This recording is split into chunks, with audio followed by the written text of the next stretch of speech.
Question number 1, the smallest unit that can carry out activities of life, यानी कि smallest unit of life is of course a cell, जिसके अंदर हर metabolic activity होती है। Question number 2, according to Robert Hooke वो थे जिन्होंने सेल डिस्कवर किया था, तो उनके अकॉर्डिंग दो एम्प्टी स्पेस होती है एक सेल एक थिक वॉल के अंदर, उसे क्या कहते हैं? तो यहाँ पे बहुत ये सारे ऑप्शंस आपस में बहुत कंफ्यूजिंग है, क्योंकि एक जैसे ही दिख रहे हैं। साइटोप्लाज्म भी हो सकता है, किसी को लग रहा होगा सेल होगा, तो इसका सही ऑप्शन होगा सेल, क्योंकि अगर यहाँ पे वो बोलता फ्लूइड तो फिर साइटोप्लाज्म हो जाता, लेकिन क्योंकि उसने बोला द एम्प्टी स्पेस, तो एम्प्टी स्पेस सेल यहाँ पे सही ऑप्शन होगा। ठीक है, क्वेश्चन नंबर 3, अच्छा साइटोसोल जिनको नहीं पता तो मैं बता देती हूँ, ये आपका सेल है, ये न्यूक्लियस है। न्यूक्लियस के अराउंड जो यहाँ पे साइटोप्लाज्म होता है इसको साइटोसोल कहते हैं, और जो यहाँ पे प्लाज्मा मेम्ब्रेन के अराउंड जो साइटोप्लाज्म होता है उसको साइटोजेल कहते हैं। ये दोनों टर्म्स आपको याद होनी चाहिए।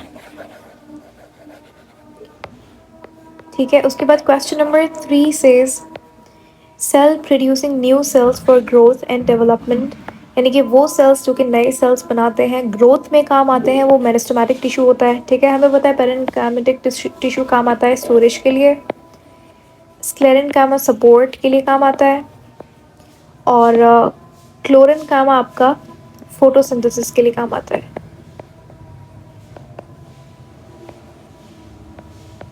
ठीक है, question number 4, the idea that living things arise spontaneously from non living things, इस आइडिया को क्या कहते हैं? इसको ए बायोजेनेसिस कहते हैं। इसका मतलब यह है कि नॉन लिविंग थिंग्स से, ये पहले थ्योरी आई थी कि नॉन लिविंग थिंग्स से लिविंग थिंग्स अराइज होती हैं, इसको ए बायोजेनेसिस हाइपोथेसिस कहा जाता है। इसके बाद फिर बायोजेनेसिस आया था, यानी कि लिविंग थिंग्स से ही अराइज होती है। Question number 5, one of the followings reported the presence of nucleus in the cell, nucleus किसने डिस्कवर किया था? न्यूक्लियस डिस्कवर किया था रॉबर्ट ब्राउन ने।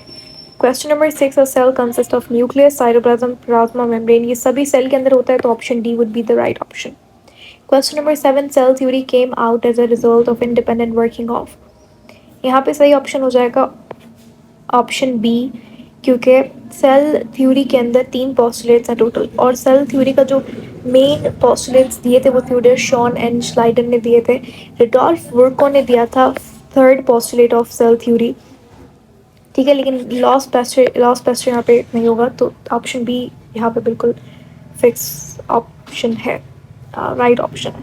Question number 8, all living organisms are composed of cells and cell products refer to, यानी कि सारे के सारे लिविंग ऑर्गेनिज्म सेल से बना हुआ है, और जो सेल है that's the product, I mean यहाँ पे क्वेश्चन थोड़ा सा ग्रामेटिकली इनकरेक्ट है। अगर आप देखो and cell products refer to, इसका मतलब ये है, यहाँ पे कहना वो ये चाहता है कि जो सेल का जो मेन कॉन्सेप्ट है कि everything is made up of cell, ये जो बात है कि all living things are made up of cell, ये कौन सी थ्योरी ये कहती है? तो ऑफकोर्स सेल थ्योरी ये कहती है कि everything is made up of cell. ठीक है, यानी कि all living things are composed of cell, ये प्रोडक्ट है किस थ्योरी का? तो सेल थ्योरी का। ठीक है, सेल थ्योरी में 3 पोस्टुलेट्स होते हैं। पहला, all living things are made up of cell. Number 2, cell is a functional and structural unit of life. And number third postulate, last postulate है कि new cells arise from pre existing sales.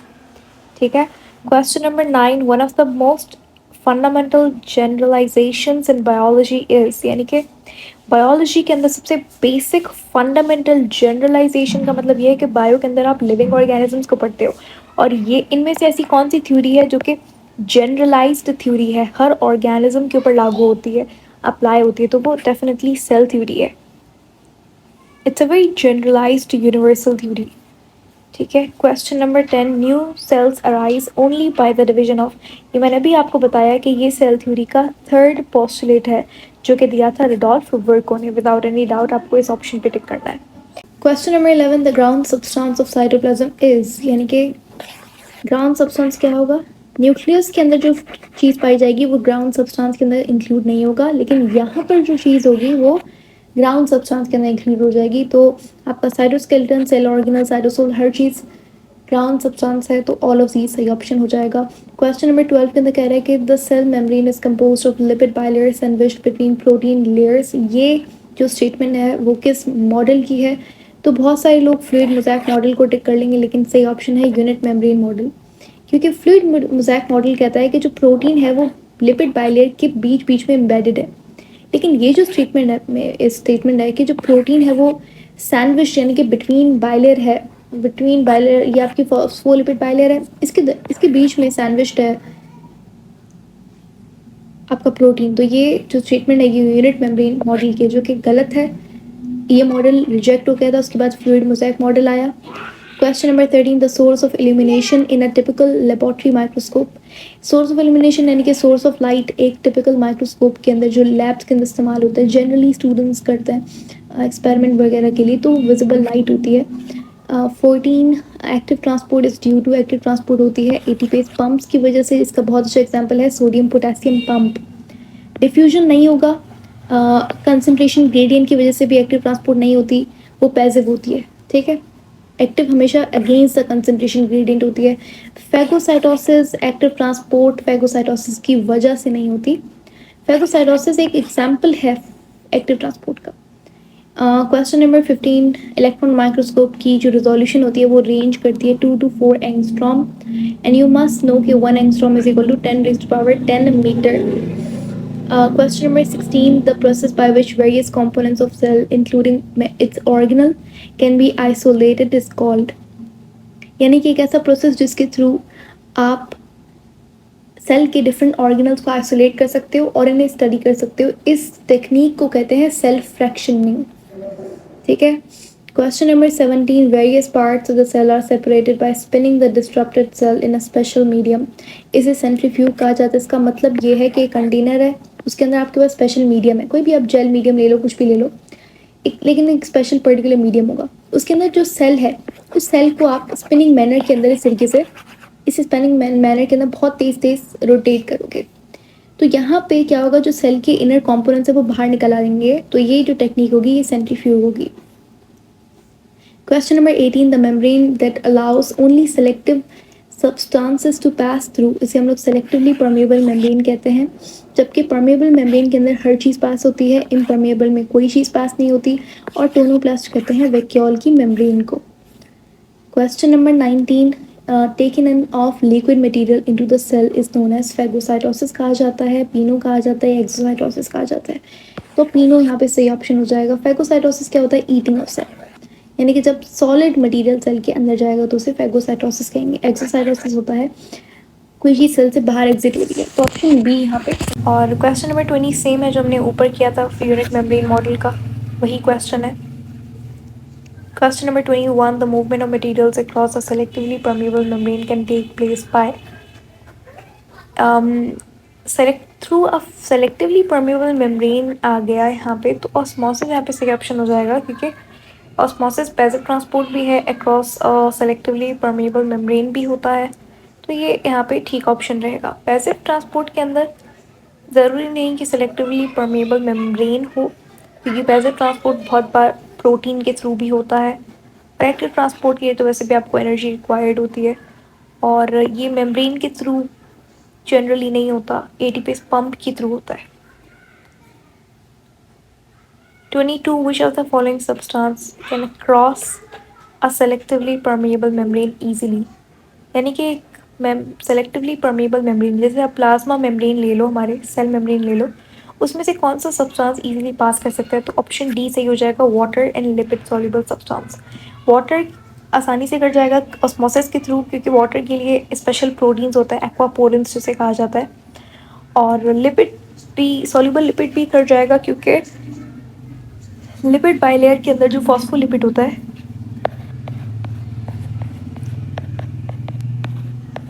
उसमें से ये lipid soluble substance pass हो जाएगा।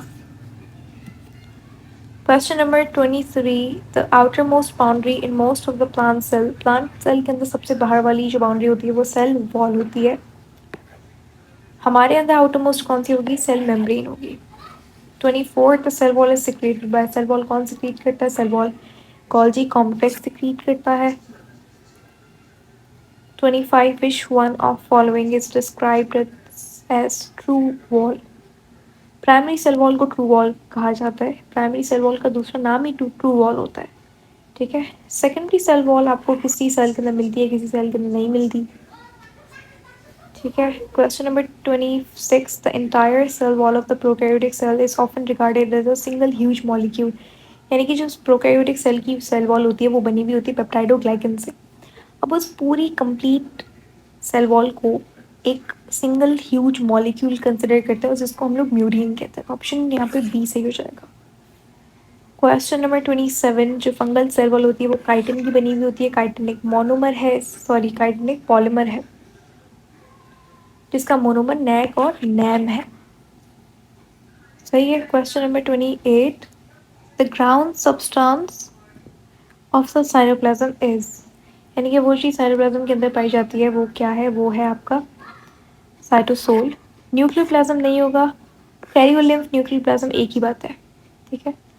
Liquid inside nucleus is कैरियोलिम्फ और nucleoplasm. तो जो ग्राउंड सब्सटेंस है साइटोप्लाज्म के अंदर वो चीज़ है जो कि आपको यहाँ पर मिले।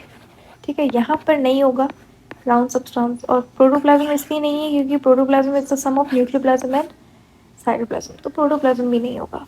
वो चीज़ जो कि साइटोप्लाज्म में मिले वो ग्राउंड सब्सटेंस है, तो साइटोसोल सही हो जाएगा। 29, the cytoplasm and small molecules and ions form, उसे ट्रू सोल्यूशन कहा जाता है। इसको समझने से पहले यू मस्ट नो कि साइटोप्लाज्म के अंदर दो सोल्यूशंस होता है।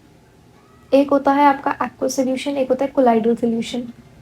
एक्वस सोल्यूशन के अंदर प्रेजेंट होते हैं स्मॉल मॉलिक्यूल्स, और जो कोलाइडल सोल्यूशन होता है उसके अंदर होते हैं लार्ज मॉलिक्यूल्स।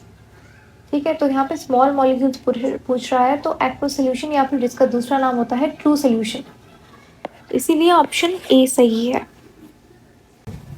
रेस्पिरेशन के 3 स्टेप्स होते हैं, glycolysis, Krebs cycle and electron transport chain. Krebs cycle और इलेक्ट्रॉन ट्रांसपोर्ट चेन माइटोकॉन्ड्रिया के अंदर होता है, लेकिन जो आपका ग्लाइकोलिसिस है वो होता है साइटोप्लाज्म के अंदर, तो ऑप्शन सी सही हो जाएगा। उसके बाद क्वेश्चन नंबर 32 के अंदर कह रहा है one of the following is not a character of mitochondria. इनमें से एक चीज माइटोकॉन्ड्रिया का कैरेक्टर नहीं है। तो इनर मेम्ब्रेन के अंदर फोल्डिंग होती है, सिक्वेस्ट्रा कहते हैं, ये साइट है एरोबिक रेस्पिरेशन की और फैटी एसिड मेटाबॉलिज्म की। ये ऑप्शन थोड़ा सा ठीक है। ऑप्शंस, दूसरे ऑप्शंस पढ़ लेते हैं। Extract energy from organic food, इसका काम होता है एनर्जी निकालना ऑर्गेनिक फूड से। सही है। और ऑप्शन डी है कंटेन एंजाइम फॉर ग्लाइकोलिसिस। तो यहाँ पे ऑप्शन डी बिल्कुल ही गलत है, क्योंकि हमें मैंने भी मेंशन किया कि ग्लाइकोलिसिस जो है वो साइटोप्लाज्म के अंदर होता है, माइटोकॉन्ड्रिया के अंदर नहीं होता। Question number 33, a network of membranous channels extending throughout the cytoplasm is, यानी कि साइटोप्लाज्म के अंदर जो मेम्ब्रेनस चैनल्स होते हैं उसे क्या कहा जाता है। तो उसे देखो, क्रोमैटिन नहीं होगा कि क्रोमैटिन होता है न्यूक्लियस के अंदर, थैलेकॉइड नहीं होगा, थैलेकॉइड क्लोरोप्लास्ट के अंदर होता है। यहाँ पे सही ऑप्शन सी होगा, ER जो है वो पूरे साइटोप्लाज्म में फैला हुआ होता है। फिर है 34, जिसके अंदर कह रहा है कि which of the following is not a function of smooth ER। इनमें से कौन सा चीज स्मूथ एंडोप्लाज्मिक रेटिकुलम का फंक्शन नहीं है, तो ऑप्शन बी सही है। सिंथेसिस ऑफ प्रोटीन जो है वो RER का फंक्शन है। Question number 35 said materials present in endoplasmic reticulum channels is separated from cytoplasmic material by tubular membranes called cisternae. यहाँ पे सही ऑप्शन हो जाएगा। क्रिस्टा आप पढ़ते हो माइटोकॉन्ड्रिया के अंदर, माइटोकॉन्ड्रिया के इनर मेम्ब्रेन के अंदर जो फोल्ड्स होते हैं। क्वेश्चन नंबर 36 है राइबोसोम वॉज डिस्कवर्ड बाय 1955 और किसने किया था, पलाडे ने किया था। और 37 वही क्वेश्चन है, तो यहाँ पे ऑप्शन बी ठीक हो जाएगा, पलाडे ने for the first time observe ribosome. फिर 38, new ribosomes are assembled in, ribosome कौन बनाता है, न्यूक्लियोलस बनाता है। 39, the RNA found in ribosome, ribosome के अंदर RNA पाया जाता है। बहुत सारे इस क्वेश्चन के अंदर कह रहे हैं कि बहुत सारे राइबोसोम्स अगर एक mRNA की स्ट्रैंड से लग जाएं तो इसे क्या कहते हैं, इसे पॉलीजोम कहा जाता है या फिर राइबोसोम भी कहता है।